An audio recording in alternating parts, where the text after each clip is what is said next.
जाता सहज एका झाडावर त्यांना एक घटक दिसलं त्याच्या बायकोला, आणि त्यांनी तो सगळा ताबा थांबवला आणि त्याच्या बायकोने त्याला सांगितलं की मला घडलं पाहिजे.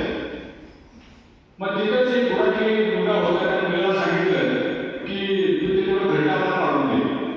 तर तो छोटा मुलगा होता, त्याला ते सहज वर जाणार